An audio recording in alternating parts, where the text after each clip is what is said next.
David Godfrey is back in Australia after a 70-hour long and bumpy ride home from Colombia.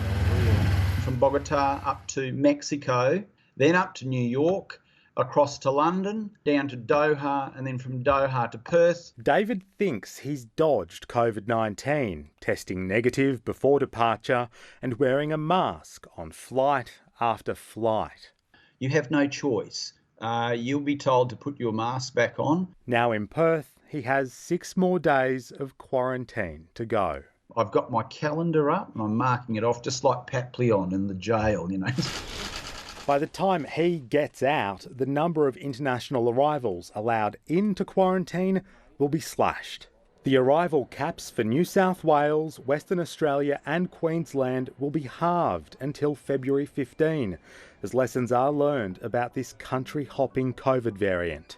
This is a problem for 80% of those seeking to come back to Australia from over 30 countries. There are actually 17 mutations in the UK variation of the virus, but it is one that causes the most concern.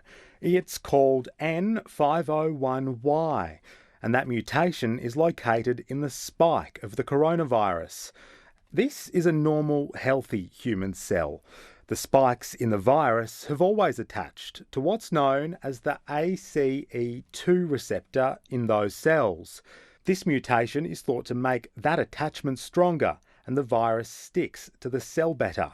There is also evidence that the new variant has a higher viral load, meaning when an infectious person sneezes or coughs, that sneeze or cough contains more of the virus. It doesn't cause more severe disease, it doesn't increase mortality, and most importantly of all for us, it doesn't affect the efficacy of the vaccines. But it does have implications for flyers, with National Cabinet demanding passengers now produce a negative COVID test to fly into Australia.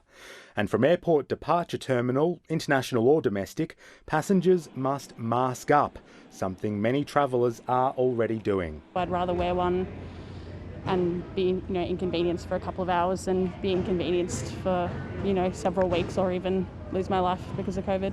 Covering up the cost of flying through yet more turbulent times. Dan Conifer, ABC News, Canberra.